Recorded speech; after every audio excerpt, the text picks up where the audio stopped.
Everest Base Camp in May 2025 was a city built on ice, perched precariously at the edge of the world. Here, at nearly 18,000 feet, life clung to the frozen surface in a way that felt both miraculous and temporary. And dreams. Every step on the Khumbu Glacier was a reminder that this place was as much about hope as it was about survival. The Khumbu Glacier groaned beneath us, a living entity of immense power. Its deep, echoing cracks and shifting ice reminded us that the ground itself was always moving, never truly stable. The air, thin and sharp, burned our lungs with every breath.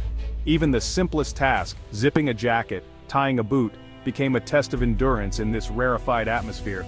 Colorful nylon tents dotted the gray moraine, a surreal splash of humanity against the stark landscape.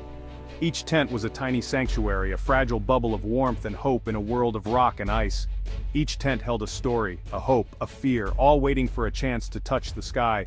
Inside, climbers wrote in journals, whispered encouragement, or simply stared out at the looming mountain, lost in thought. The sounds of camp were a strange symphony, prayer flags fluttering in the wind, crampons crunching on ice, the distant clatter of cooking pots and the low murmur of voices sharing stories of past climbs and future dreams, and the hum of generators, a constant reminder of our dependence on technology, even in this remote wilderness. The faint glow of electric lights at night was both comforting and surreal. Over it all, the deep rumble of distant avalanches reminded us of our precarious existence. Each thunderous roar was a warning from the mountain, a reminder that nature was always in control. We were intruders here, and the mountain never let us forget it. Everest loomed above, silent and indifferent, dwarfing our ambitions and fears alike. The scale of everything was overwhelming, making us feel small and insignificant.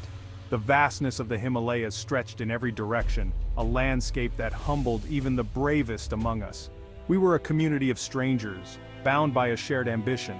Around the mess tents, laughter and stories bridged language barriers, forging connections that might last a lifetime or just a season.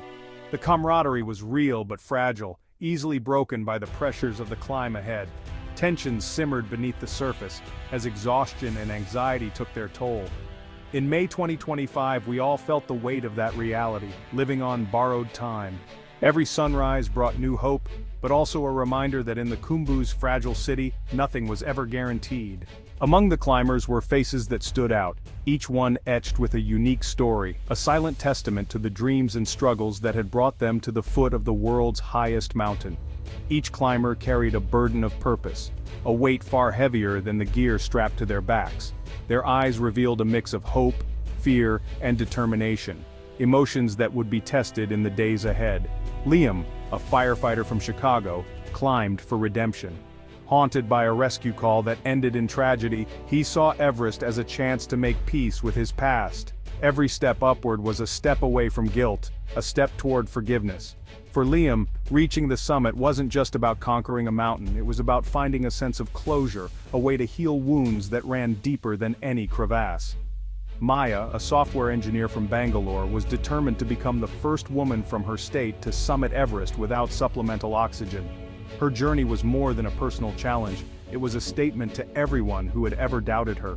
For Maya, every icy step was an act of rebellion against expectations, a message to millions of girls told their dreams were too big or too dangerous. She climbed not just for herself, but for all those who needed to see that limits could be shattered.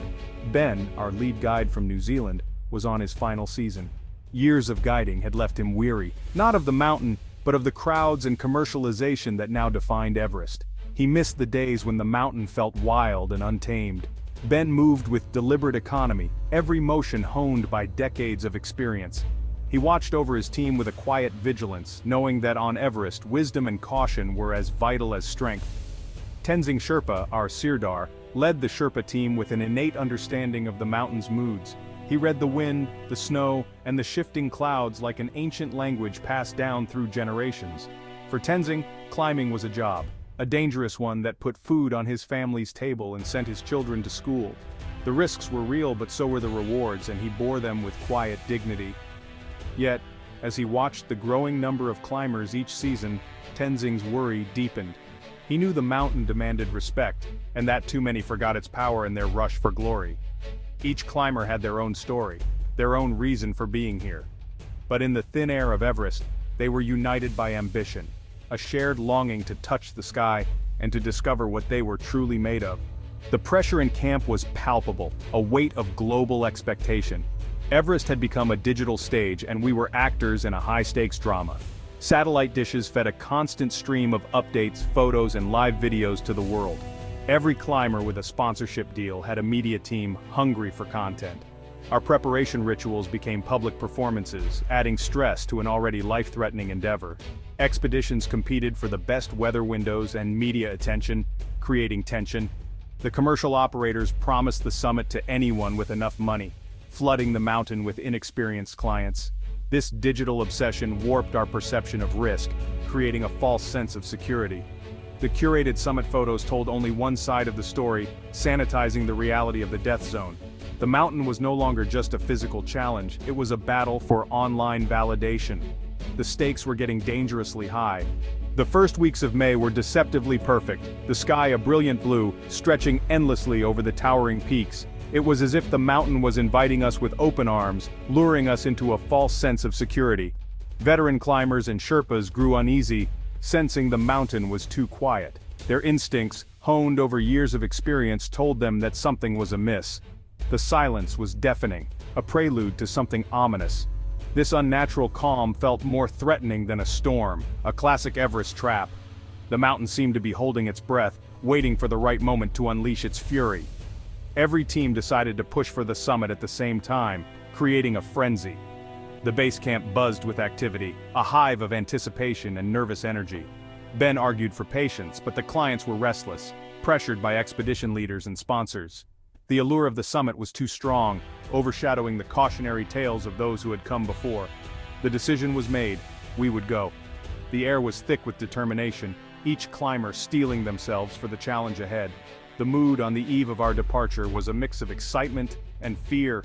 Conversations were hushed, each person lost in their thoughts, contemplating the journey that lay ahead.